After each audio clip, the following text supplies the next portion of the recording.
Let's talk about a single, high-stakes meeting that took place way back in 325 AD. It was a summit called to settle a debate that was literally tearing the Roman world apart. And what they decided in that room would end up defining the nature of God for billions of people right up to this very day. So, how in the world does that happen? How did one single gathering of bishops, nearly 1,700 years ago, create a definition of God that would go on to shape empires and become a cornerstone of the world's largest religion? Well, to find the answer, we have to start with the crisis that made the whole thing necessary in the first place. You see, to really get why Nicaea was so important, you have to understand the absolute chaos that came before it. In the early 4th century, the Roman Empire, under Emperor Constantine, was starting to embrace Christianity. But this new faith was anything but unified. A huge, bitter, and really deep disagreement was spreading like wildfire, and it threatened to burn the entire church and the empire right to the ground. And at the heart of all that chaos was this one question. Now, this wasn't some minor academic point. This was about the fundamental identity of Jesus Christ.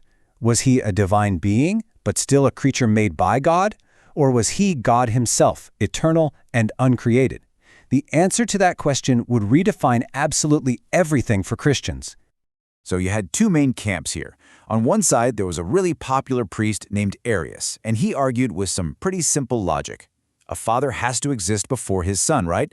So he said there was a time when the son was not. This made Jesus divine, sure, but also secondary to God the Father.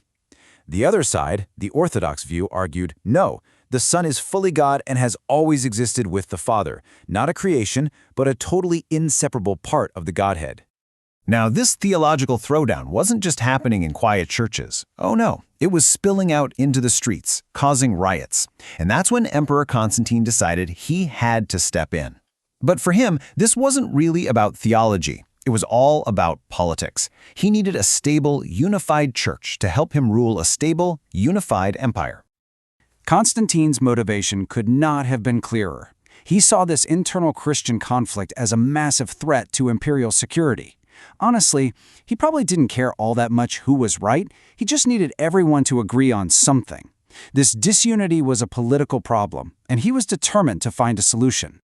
So what does a Roman emperor do when he's faced with a crisis like this? He calls a meeting. And not just any meeting. A massive one. He summoned 318 bishops from all across the known world, from Spain all the way to Persia, to meet in a city called Nicaea. He even paid for their travel. Nothing on this scale had ever been attempted before. And just like that, you have the world's first ecumenical, or all-world council. For the very first time, leaders of the entire Christian faith were gathered in one room to debate, to argue, and ultimately to define the very core of their belief. The stakes just could not have been higher. And listen, this was no weekend retreat. This was a multi-month marathon of intense, passionate, and often furious debate. You had bishops arguing over scripture, philosophy, and tradition, all of them desperately searching for a way to end this crisis. But after all that debate, after all the arguments, the entire massive, empire-shaking controversy started to boil down to one single critical point. The council realized they needed to find one perfect, airtight, totally unambiguous word that could settle this thing once and for all. Just stop and think about that for a second. The entire theological DNA of what would become a global religion, all resting on finding one single term. The pressure in that room must have been incredible. The wrong word would just leave loopholes for more arguments down the road. They needed something definitive. And this is the word they chose. Homoousios. It might not look like much to us now, but this single Greek word was the theological bombshell that ended the debate at Nicaea. Homoousios translates to of one substance, and this was a genius move because it was absolutely devastating to the Arian position. Think about it. If the Son is made of the exact same stuff as the Father, he can't be a lesser created being. He has to be just as eternal, just as uncreated, and just as divine. There was simply no ambiguity. It was a checkmate.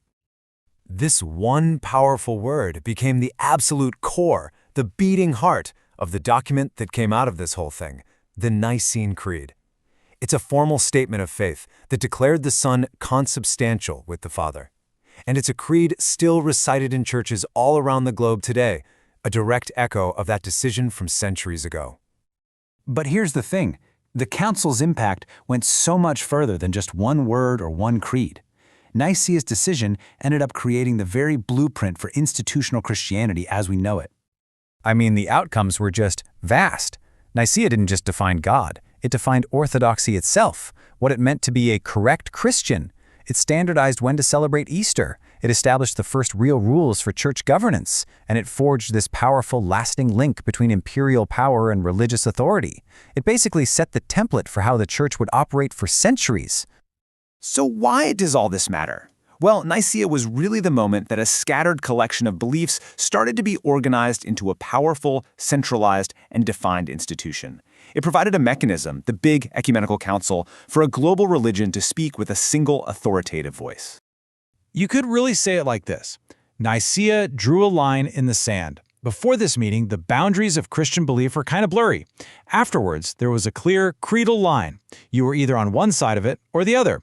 It established a center of gravity for the faith that, in many ways, still holds today. But I want to leave you with this one last thought. By creating an official orthodoxy, the Council also, by default, created heresy. The Arian controversy didn't just vanish into thin air. It was simply forced underground, and it sparked conflicts for decades to come. So, while Nicaea provided a really powerful answer, you have to ask yourself, did it truly end the fight, or did it just establish the rules for the next battle?